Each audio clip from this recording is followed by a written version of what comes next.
क्या आप जानते हैं किस अपराध के कारण पक्षीराज गरुड़ एक बार पंख विहीन हो गए?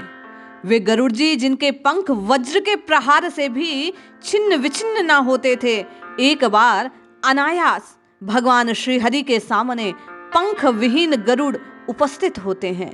कौन सा अपराध और किसकी भक्ति के प्रताप से पुनः गरुड़ को पंख की प्राप्ति होती है? आइए शिव भक्तमाल से इस अद्भुत चरित्र को, कथा को श्रवण करते हैं और हम आप भी जीवन में इस अपराध से बचते हुए कष्ट के भागी न बनने का प्रयास करते हैं। एक समय की बात है, एक बार भगवान के परम भक्त वाहन गरुड़ जी अचानक पंख गिरने से व्याकुल हो गए। ये देख भगवान विष्णु भी आश्चर्यचकित। उन्होंने विचार किया कि बड़े शक्तिशाली वज्रों के प्रहार से भी जिन गरुड़ के एक रोम का भी बाल बांका ना हुआ, आज किस प्रकार किस अपराध से गरुड़ के पंख गिर रहे हैं। संसार का कोई अस्त्र शस्त्र इतना शक्तिमान नहीं कि इसके पंखों को गिरा दे। इतने में उनकी दृष्टि परम तपस्विनी शांडिलिनी के ऊपर पड़ी, जो समीप ही खड़ी थी। उन्हें देख विष्णु को निश्चय हो गया कि इसी तपस्विनी का कोई अपराध गरुड़ ने अनजाने में कर दिया है। इसी अपराध के प्रतिफल में इस तपस्विनी के क्रोध से भयंकर दंड गरुड़ को मिल रहा है।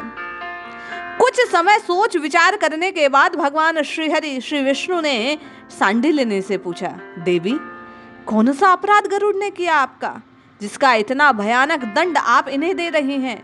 इनके पंखों को गिराने की शक्ति बड़े बड़े आयुधों में नहीं, ये मैं जानता हूं, और बिना आपके कोप के कभी ये हो नहीं सकता।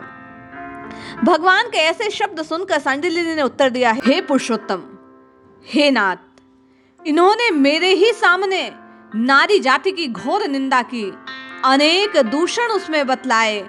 इन्होंने मेरा कुछ संकोच ना किया, जो मन में आया सो कहते रहे। नारी जाति का इतना अपमान मेरे लिए असह्य था, इसलिए मैंने इनको दंड दिया। भगवान मधुर शब्दों में उत्तर देने लगे, हे महाभागे, यद्यपि गरुड़ ने स्त्रियों की निंदा की, उनके अवगुण बताए, परंतु स्त्री जाति मात्र तो दूषित करने का उद्देश्य न था इनका। उन्होंने केवल साधारण तौर से नारियों की स्वाभाविक कमजोरियों की ओर दृष्टि की थी। नारी जाति को कलंकित करने की मंशा कदापि गरुड़ की नहीं हो सकती। इसीलिए इस छोटे से अपराध के लिए इतना कठिन दंड देना आप जैसी तपस्विनी को शोभा नहीं देता। भगवान श्री हरि कहते हैं, इनके ऊपर कृपा करो देवी, कृपा करो, अपराध क्षमा करो तो बहुत अच्छा होगा। भगवान के ऐसे मधुर वचन सुन शांडिलिनी बोली, मेरे मन में जो शुभ और अशुभ भावना उत्पन्न हो जाती है, तपस्या के प्रभाव से मेरे मुख से निकला हुआ वचन सत्य हो जाता है, वह अन्यथा नहीं हो सकता। महत, मैंने जो कह दिया सो कह दिया। इसका एकमात्र उपाय है गरुड़ के कष्ट को दूर करने का, कि गरुड़ भगवान शंकर की आराधना करे, देवादिदेव महादेव को प्रसन्न करे। एकमात्र वही सर्व समर्थ हैं, वही देव शक्तिशाली हैं, जो मेरी वाणी को मिथ्या कर सकते हैं। उनकी आराधना के बिना गरुड़ के पंख वापस नहीं आ सकते। पंख विहीन होकर जीवन व्यतीत करना होगा यदि ये महादेव की शरण में नहीं जाते। शांडिलिनी के ऐसे वचन सुनकर भगवान पुंडरीकाक्ष ने अपने भक्त शिरोमणि गरुड़ को एकाग्रचित हो भगवान आशुतोष की अहिर्निश आराधना करने का आदेश दिया। गरुड़ उनकी आज्ञा के अनुसार महादेव जी की आराधना भक्ति पूर्वक करने लगे। उन्होंने एक शिवलिंग स्थापित किया और उसकी षोडशों उपचार से, वेद मंत्रों से उच्चारण कर करके पूजा करने लगे। चंद्रायण, प्राजापत्य प्रभृति अनेक व्रत उपवास किए। सैकड़ों वर्ष केवल वायु पीकर कठिन तपस्या कर भगवान शंकर को प्रसन्न करने का प्रयास श्री गरुड़ जी ने किया। उनकी मनोवृत्तियां शिव के अतिरिक्त किसी अन्य विषय में कभी न जाती थी। इस प्रकार घोर तप करते हुए 1000 वर्ष व्यतीत हो गया। तब भगवान शिव उनकी अपूर्व तपस्या को देख प्रसन्न हुए और प्रकट हो वर मांगने को कहने लगे।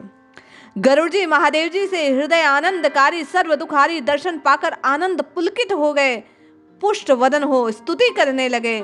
स्तुति के अनंतर निवेदन किया, हे नाथ, मैं गिरे हुए पंख, इनके बिना मैं उड़ने में असमर्थ, पंख विहीन होने के कारण मैं बेकार हूँ, बेकाम हूँ। हे महाराज, मैं भगवान नारायण की सेवा में उपस्थित भी नहीं हो सकता। इसीलिए हे देवादिदेव महादेव, हे आशुतोष, हे ओडरदानी, मुझे और कुछ नहीं चाहिए, केवल आप कृपा करें, मेरे पंख वापस आ जाएं। इसी प्रकार एक साथ प्रार्थना कर आप इस शिवलिंग में सर्वदा विराजमान रहें, विपत्ति पतित भक्तों का उद्धार करें, ये भी मेरे मन की कामना है। भगवान शंभु ने प्रसन्नता पूर्वक दोनों प्रार्थनाएं स्वीकार की और तत्काल गरुड़ जी को पंख प्रदान किए और कहने लगे, हे गरुड़, तुम्हारा पहला ऐसा ही रूप हो जाएगा जैसा पूर्व में था। पक्ष युक्त होकर उसी महावेग से उड़ सकोगे जैसे पूर्व अवस्था में उड़ते थे। इस लिंग का नाम गरुडेश्वर होगा। इनकी आराधना से भ्रूण हत्या, ब्रह्म हत्या, सुरापान, गुरुपत्नी गमन आदि महापातक दूर हो जाएंगे। जो त्रिकाल इसकी पूजा करेगा वह शिवलोक में पहुंचकर शिव के समान आसन पर स्थापित हो जाएगा। जो भक्त 1 साल तक प्रति सोमवार को इसकी अर्चना करेगा वह अवश्य में विमान पर चढ़ शिव भक्तों से घिरा हुआ शिवलोक को प्राप्त होगा। ऐसा वरदान अरे भगवान शंकर कैलाश को पधारे। इधर गरुड़ अपने पूर्व रूप को प्राप्त कर बहुत हर्षित हुए और भगवान कमलापति की सेवा में उपस्थित हो गए। ऐसे हैं देवादिदेव महादेव जो तपस्वियों के तपबल से उत्पन्न शब्दों के प्रभाव को भी नष्ट कर देते हैं, तत्काल अपने भक्तों पर प्रसन्न हो उनके कष्टों को दूर करते हैं। हम आप भी देवादिदेव महादेव के चरणों में सदैव अपने मस्तक को नवाएं और अपने शुभ की कामना करें।